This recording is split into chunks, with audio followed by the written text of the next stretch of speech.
बहुत समय पहले की बात है। चंदनपुर गांव में रामलाल के नाम का आदमी रहता था। वह बहुत ईमानदार और मेहनती था। वह हर काम को अपना समझकर करता था। इसी के चलते गांव के लोग उसका मजाक भी उड़ाते थे और तने झेलना पड़ता था। एक दिन सुबह का समय रामलाल खेत जाने के लिए तैयार होता है और गंगा रसोई में बैठी रहती है। गंगा, रोटियां बची हैं क्या? पेट में चूहे दौड़ रहे हैं। रोटियां तो 2 ही थी रामू, तू खा ले। मैं तो दोपहर को कुछ कर लूंगी खेत की मूली से।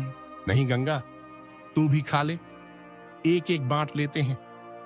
आज दिन भर दूसरों के खेत में हल चलाना होगा।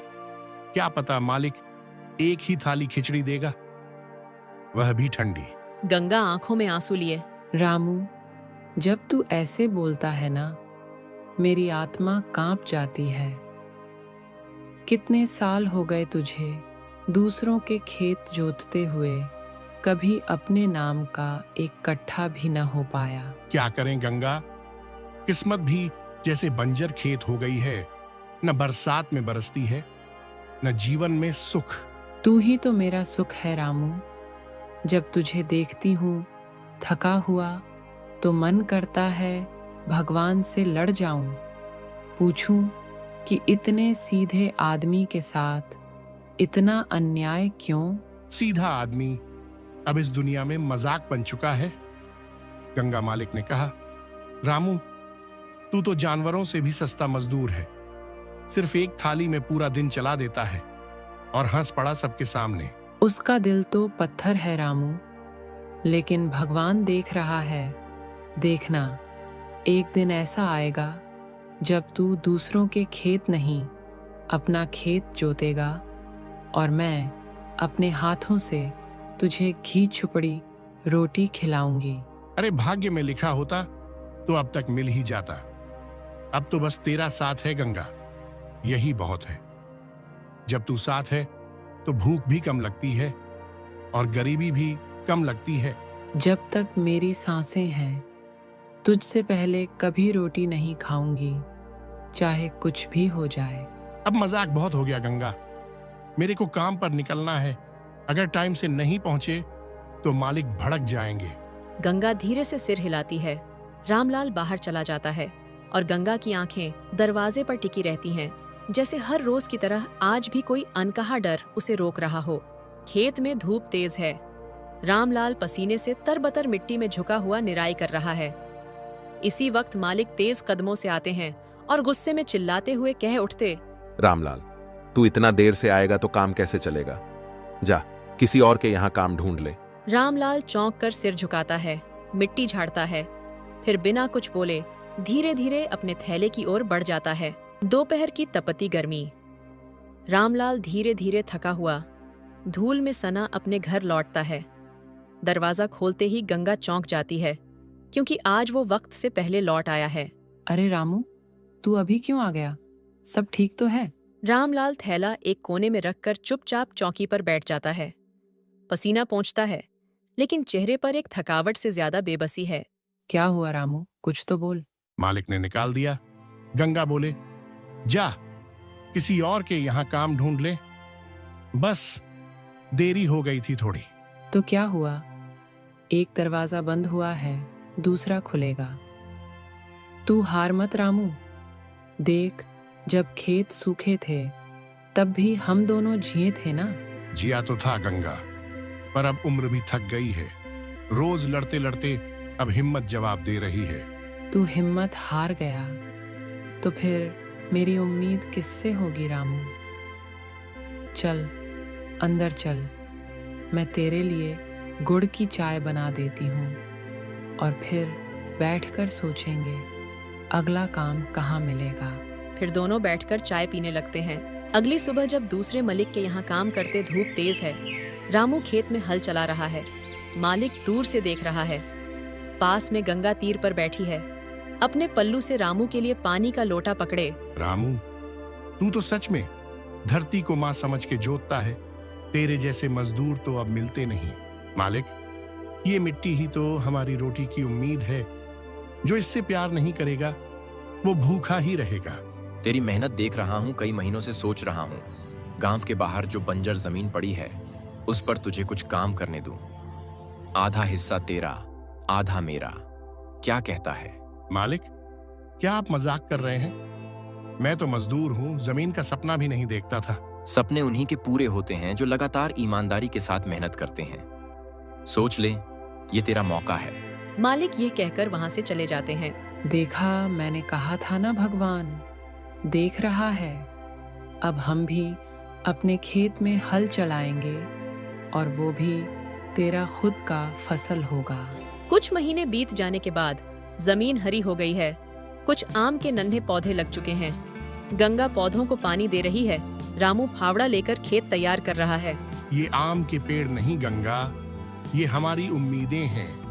हर शाख पर हमारी मेहनत झूल रही है। जब इन पेड़ों में फल आएंगे ना रामू, तब हमें भी किसी के लिए खाने के बदले काम नहीं करना पड़ेगा। बस भगवान से यही दुआ है कि हमारे पसीने की कीमत अब कोई मजाक ना बनाए। अब ये खेत ही हमारी इज्जत है। रामू, तू देखना, एक दिन इन पेड़ों के नीचे बैठकर हम चैन की रोटी खाएंगे। अगले दिन 4-5 गांव वाले बैठे रामलाल की पीठ पीछे बातें कर रहे थे। कोई खैनी मसल रहा था, कोई हुक्का पी रहा था। रामू को देखो, 2 दिन खेत क्या मिला, खुद को मालिक समझने लगा। अरे मालिक नहीं, अब तो उसने आम के पेड़ भी लगा दिए हैं, जैसे कल ही अमीर बन जाएगा। बोलने लगा है मेहनत से सब कुछ मुमकिन है, जैसे हम लोग क्या निकम्मे हैं। मालिक ने क्या सोचकर आधी जमीन दे दी। अब गांव में कोई भी कहेगा रामू जैसा बनो। बस देखना, एक दिन आम लगने से पहले ही वो सपना बिखर जाएगा। सुबह का समय रामू टूटे पौधों को ठीक कर रहा है। गंगा खेत के किनारे बैठी है। तभी उसका बचपन का दोस्त भोला आता है, सादा कपड़े पहने पर दिल का सच्चा। रामू, सुना है गांव के लोग फिर से तेरे पीछे पड़े हैं। पड़े नहीं भोला, अब तो पीछे आग भी लगाने लगे हैं। उनके पेट में जलन है रामू। तूने जहां सिर झुकाकर काम किया, वहीं उन्होंने सिर ऊंचा कर जलन पाल ली। भोला, हम तो सिर्फ रोटी बो रहे थे इन पौधों में। इन्हें देखकर तो भूख भी कम लगती थी। अब वो भी उजड़ जाएगा क्या? रामू, तू अकेला नहीं है। कल मैं आ रहा हूं, मैं भी तेरे साथ काम करूंगा। तू पीछे मत हट। तेरा सपना अब मेरा भी है। भगवान ऐसे ही दोस्त सबको दे भोला। तूने आज हमारे टूटे हौसले में जान भर दी। अगली सुबह खेत में 2 दोस्त साथ में काम करते हैं। भोला और रामू मिलकर आम के पेड़ में मिट्टी और पानी दे रहे हैं। ये जमीन ही देखेगी रामू, कौन सच्चा था और कौन सिर्फ जलन में जला। अब अगर ये आम के पेड़ नहीं भी फलें भोला, तब भी मेरी मेहनत झूठी नहीं होगी। तू देख लेना भाई, एक दिन यहीं आम के नीचे हम सब बैठेंगे, तू, मैं, गंगा और वही लोग जो आज हंस रहे हैं, तब ताली बजाएंगे। कुछ महीने बीत जाने के बाद पेड़ों में अब अच्छे आम लग चुके हैं। कुछ आम पककर नीचे गिर चुके हैं। हवा में मीठी खुशबू तैर रही है। रामू और गंगा एक पेड़ के नीचे खड़े हैं। भोला भी साथ है। रामू देख, ये आम तो जैसे हमारे आंसुओं की मिठास में पके हैं। एक एक में मेहनत की खुशबू है। गंगा, मुझे लगता था ये पेड़ उगे भी नहीं पाएंगे, और देख अब पेड़ झुक रहे हैं, जैसे कह रहे हो तेरी मेहनत बेकार नहीं गई रामू। अब तो गांव वाले भी आम चखक कर कहेंगे रामू के आम सबसे मीठे हैं। अगला दिन मालिक खुद खेत पर आता है। आमों की मिठास से प्रभावित होता है। रामू, मुझे यकीन नहीं था कि तू इतना कर पाएगा, लेकिन तूने कर दिखाया। ये आधे आम तेरे हैं, जितनी मेहनत तूने की है उतना हक भी तेरा है। साहेब, मैंने तो बस रोटी के लिए बीज बोए थे, आपने जमीन दी, भगवान ने फल। इसके बाद रामू का खुशी का ठिकाना नहीं रहता। जो जमीन कल तक बंजर पड़ी थी, वहां आज सोने की चमक दिखाई दे रही थी। उसकी आंखें भर आईं, पर होठों पर मुस्कान थी। सालों की मेहनत, तानों और तिरस्कारों के बीच उसने जो सहा, उसका फल आज धरती माँ ने दिया था। वह दौड़ते हुए घर आया, गंगा से लिपट गया और बोला, देख गंगा, भगवान ने सुनी हमारी भी। आमों की बिक्री से रामू कुछ पैसे बचा लेता है। गंगा और भोला के साथ गांव के कोने में एक छोटी सी जमीन खरीदते हैं। रामू देख, ये अब सिर्फ जमीन नहीं है, ये तेरा सपना है जो अब तेरे नाम पर है। आज पहली बार महसूस हो रहा है कि मेरे पसीने की पहचान बनी है। अब इस मिट्टी से मेरी बेटी की शादी होगी और शायद मेरा बुढ़ापा भी यहीं चैन से गुजरे। भोला हंसते हुए, चल अब फिर से आम लगाए, या इस बार कुछ नया बोएं। अब हम सपने बोएंगे भोला, और मेहनत से सींचेंगे। सुबह का समय खेत में हल चलाते हुए रामू के शरीर से पसीना टपक रहा है। हाथ में पुराना हल है, पास में गंगा बैठी है।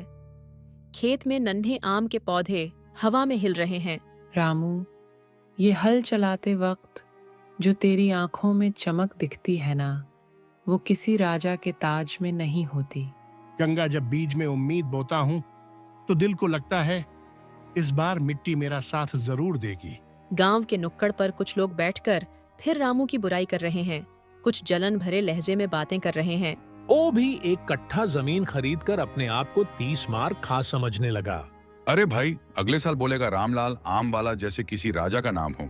अभी तो कुछ पैसा और ओहदा क्या मिला, जनाब को अपने पुराने दिन ही याद नहीं रहे। अरे भाई, पेड़ लगाना आसान है, फल उगाना सबके बस की बात नहीं। सपना तो सब देखते हैं, लेकिन फल देखे बिना ही गांव को न्योता दे रहा है। बड़ा आया रामू आम वाला। पेड़ों पर खिले छोटे छोटे सफेद फूलों की मासूम खूबसूरती देखकर गंगा और रामू की आंखें भर आईं। गंगा, देख, ये फूल नहीं है, ये तो तेरे आंसुओं का फल है, मेहनत का पहला तोहफा। भगवान करे इन फूलों से तेरे जीवन में मिठास आ जाए रामू। हर एक फूल एक नई उम्मीद है। कुछ सप्ताह बीत जाने के बाद अचानक आसमान में बादल गरजते हैं, आंधी चलती है, बारिश तेज होती जाती है। रामू भागकर खेत की ओर जाता है। पेड़ झुकते हैं, कुछ आम के नन्हे फल झड़ने लगते हैं। गंगा पीछे से आती है, भीगती हुई। रामू मत जा, तूफान में खुद को मत खो। नहीं गंगा, इन पेड़ों में मैंने अपना सपना बोया है, कैसे छोड़ दूं इन्हें। रामू ये बोलकर भागता है सीधा अपनी खेत की ओर। गंगा रह नहीं पाती है, वह भी रामू के पीछे पीछे भागती है। ये सब देखकर गंगा और रामू के आंख में आंसू रुकते नहीं हैं।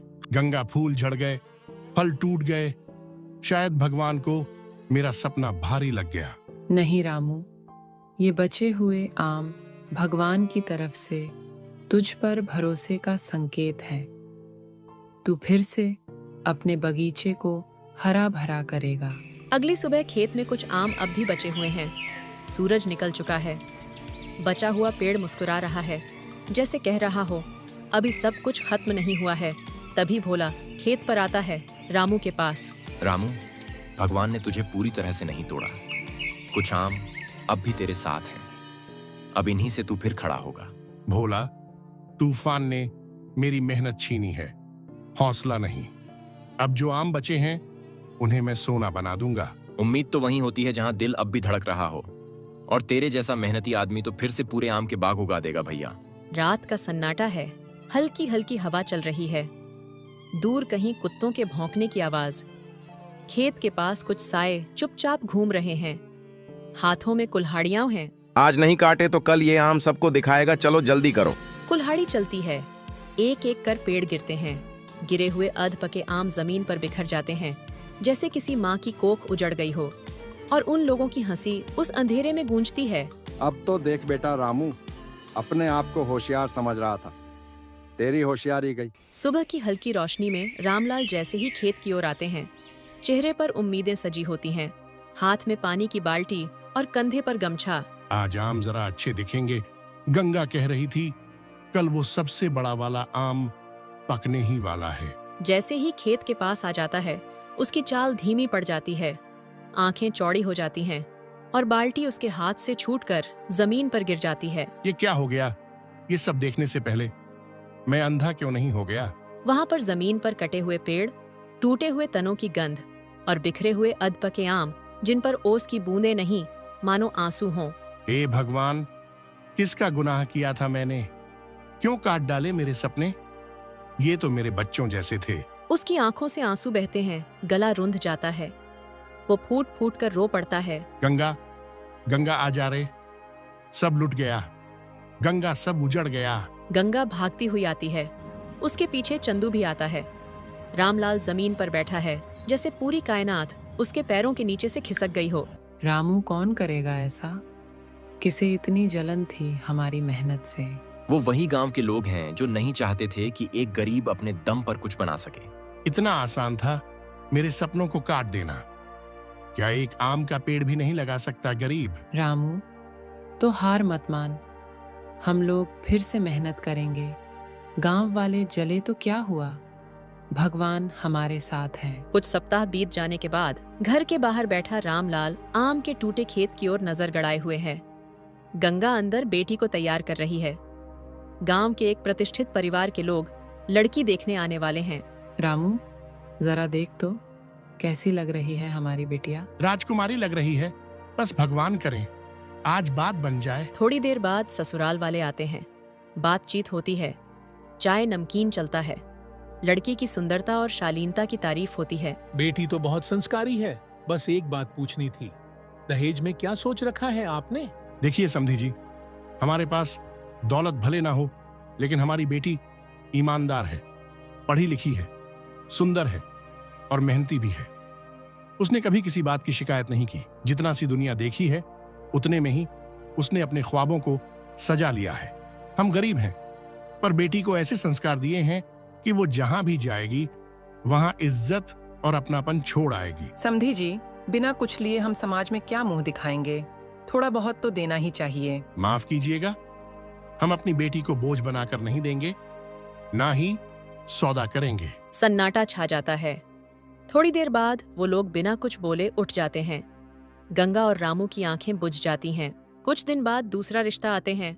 इस बार एक सादा परिवार आता है। बातचीत बहुत अच्छे से होती है। लड़का भी सीधे सादे स्वभाव का लगता है। समधी जी, हम दहेज वहेज नहीं लेते, हमें तो सिर्फ एक संस्कारी बहू चाहिए। आप जैसे लोग भगवान का रूप हैं। शादी तय हो जाती है। रामू और गंगा की आंखों में चमक लौटती है, लेकिन कुछ दिन बाद वही दूसरा परिवार वापस आता है। देखिए, हम दहेज नहीं मांगते, पर अगर कुछ हल्का फुल्का दे देंगे तो समाज में भी अच्छा लगता है, जैसे एक स्कूटर, थोड़ा गहना। माफ करना बहन जी, हमारे खेत उजड़ गए, आम के पेड़ काट दिए गए, अब तो जैसे तैसे जी रहे हैं। तो क्या नंगे हाथ भेजोगे अपनी लड़की? समाज क्या कहेगा? हमारी बेटी कोई बोझ नहीं, और अगर ये रिश्ता भी इसी नींव पर है तो हमें मंजूर नहीं। फिर से रिश्ता टूट जाता है। गंगा सिसकती है। रामू चुपचाप आंगन में बैठा है, आंखें आकाश की ओर, जैसे पूछ रहा हो भगवान से, क्यों हर बार मैं ही टूटता हूँ। कुछ सप्ताह बीत जाने के बाद तेज धूप, बगीचे में सूखे पत्ते उड़ रहे हैं। रामलाल थके कदमों से चलता हुआ आता है। उसके कंधे झुके हुए, चेहरे पर थकान और चिंता। हाथ में एक फटी पुरानी मटकी है। वह पेड़ के नीचे बैठ जाता है। हे भगवान, तू कितनी परीक्षा लेगा? कभी बाढ़, कभी सूखा, कभी पड़ोसी की जलन, तो कभी गांव वालों की ताने। अब तो बेटी की शादी भी टूट गई, मैं क्या करूं? उसके गालों पर 2 आंसू बह जाते हैं। वह ऊपर आसमान की तरफ देखता है। मैंने किसी का बुरा नहीं किया, फिर भी हर दिन सजा सी लगती है। क्या गरीब का भाग्य ही गंदगी में लिखा होता है? तभी दूर से एक बूढ़े साधु बाबा आते हैं। उनकी चाल थकी हुई, कपड़े धूल भरे, पर चेहरा तेजस्वी। बेटा, बहुत दूर से आ रहा हूँ, प्यास ने हलक जला दिया है, क्या थोड़ा पानी मिलेगा? रामलाल इधर उधर देखता है, फिर अपनी मटकी की तरफ देखता है। मटकी में थोड़ा ही पानी है। वह बिना सोच समझे वह पानी बाबा को दे देता है। बाबा, ये मेरे पास आखिरी पानी है, लेकिन आप मेरे गुरु समान हैं। आपकी सेवा करना सौभाग्य है। बाबा पानी पीते हैं, आंखें बंद करके सुकून से सांस लेते हैं। फिर मटकी रामलाल को लौटाते हैं। तूने दिल से सेवा की है, इसीलिए तुझे आशीर्वाद मिलेगा। बाबा झोले से एक लकड़ी का पुराना पर चमकता बक्सा निकालते हैं। इसमें कुछ ऐसा है जो तेरी किस्मत बदल देगा, मगर याद रख बेटा, इसका इस्तेमाल किसी बुराई के लिए मत करना। ईमानदारी और नेक दिल ही इसका असली ताला है। यह कहकर बाबा हवा में विलीन हो जाते हैं। पत्ते उड़ते हैं और आसपास का वातावरण शांत हो जाता है। रामलाल घर पहुंचता है। उसकी पत्नी गंगा चूल्हे पर रोटियां सेंक रही होती है। घर मिट्टी का, टूटा फूटा, लेकिन साफ सुथरा है। गंगा, देख, ये बक्सा एक बाबा ने दिया, बोले किस्मत बदल देगा। कहीं कोई छल तो नहीं? अब तक जितनी ठोकरें खाई हैं, विश्वास उठ गया है। मैंने आज अपना आखिरी पानी भी दे दिया, बस ये सोचकर कि शायद किसी की प्यास बुझ जाए, और देखो, भगवान ने शायद मेरी विनती सुन ली। तब दिखाओ इसमें है क्या रामू। वे बक्सा खोलते हैं। अंदर से निकलते हैं पुराने सिक्के, एक जमीन का दस्तावेज और एक चिट्ठी। चिट्ठी पर लिखा है, नेकी का फल वक्त पर मिलेगा। दोनों की आंखों में आंसू भर आते हैं। सुनते थे भगवान सब देखता है, आज महसूस हो रहा है तेरी सच्चाई ने सब बदल दिया रामू। रामलाल ने चंदू के साथ मिलकर पुराने सोने के सिक्के बेचे। उस धन से उन्होंने न सिर्फ एक सुंदर और आलीशान घर बनाया, बल्कि एक हरा भरा आम का बगीचा भी खरीदा। सबसे बड़ी बात, वे उस दौलत से गांव के गरीबों की दिल खोलकर मदद करने लगे। गांव की सुबह, कोयल की कूक और रामलाल के नए आम के बगीचे से आती ठंडी हवा। देख चंदू, ये वही जमीन है जहां कभी हम दोनों भूखे पेट सपने बोया करते थे। आज यहाँ आम के पेड़ हैं और हर शाख से मुस्कान झूल रही है। रामलाल भाई, वो सिक्के तो बस एक जरिया थे। असली दौलत तो ये सुकून है कि अब कोई भूखा नहीं सोएगा इस गांव में। गांव के कुछ बुजुर्ग और नौजवान पेड़ के नीचे बैठे हैं। चारों ओर हल्की धूप और पक्षियों की चहचहाहट है। रामू ने तो कमाल कर दिया रे, इतने साल मेहनत की, अब देखो आम का बगीचा, नया घर और हर महीने गरीबों को राशन देता है। सच कहते हो काका, उसका दिल बहुत बड़ा है। गांव के चाय के दुकान पर कुछ हिंसाखोर रामू की बुराइयां करते हैं। अरे क्या कमाल कर दिया, सोने के सिक्के मिल गए, बस किस्मत खुली, मेहनत कहाँ की। अब तो ऐसे दिखाता है जैसे भगवान का दूसरा रूप है।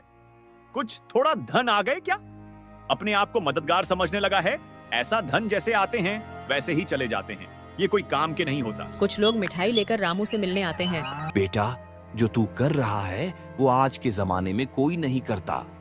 गरीबों को देखकर तुझे चैन नहीं आता, यही तेरा बड़प्पन है। भैया, मैंने अपनी जिंदगी के कई साल गरीबी में गुजारे हैं, इसलिए मैं उस दर्द को महसूस करता हूं जो खाली थाली और भीगे तकिए में छुपा होता है। मैं जानता हूं कि गरीबी कैसी होती है, बहुत करीब से, बहुत गहराई से। रामू अकेला सोच में डूबा है। आसमान में चांद है। कुछ लोग मेरे नाम पर जले हुए हैं, लेकिन मैं जानता हूं जहां दीप जलता है वहां अंधेरा भी जलता है। मैं रोशनी फैलाऊंगा, चाहे कोई कुछ भी कहे। खेतों में हरियाली, बगीचे में ढेर सारे आम लटक रहे हैं। गांव के व्यापारी आम खरीदने आ रहे हैं। घर में सफेदी हो रही है। बेटी की शादी तय हो रही है। जिसका घर टूटने को था, आज वहीं से ढोल बज रहे हैं। बिना दहेज की शादी आजकल ऐसा कौन करता है? हाँ, देखो जरा, रामू की औकात पहले तो गरीब थे, अब तो थोड़ा बहुत है, फिर भी बिना दहेज की शादी रचाई है, जैसे कोई महारानी ब्याह के जा रही हो। अगर मेरे बेटे से होती ना ये शादी, तो मैं एक बर्तन तक बिना दहेज के न देती। औरत की इज्जत दहेज से होती है, फटेहाल सपने दिखाकर नहीं। बेटी का विवाह हो जाती है और रामलाल और गंगा की आंखों में संतोष और आंसू हैं। तेरे ब्याह में दहेज नहीं दिया तो क्या हुआ? अपने पिता को कमजोर मत समझ, पर तुझे एक अच्छा इंसान दे पाया, बस अब मेरे जीवन का मकसद पूरा हुआ। पिताजी, आपके होने से ही मेरी दुनिया रोशन है। आपके साथ से बढ़कर मुझे कोई और दौलत नहीं चाहिए। बस आप और माँ साथ में चंदू चाचा जी रहे, यही काफी है। ये बात सुनकर रामू के आंख में आंसू आ जाते हैं। कुछ दिन बीत जाने के बाद रामलाल और गंगा साथ में चंदू बगीचे में बैठे होते हैं। गंगा एक लोटा पानी क्या था?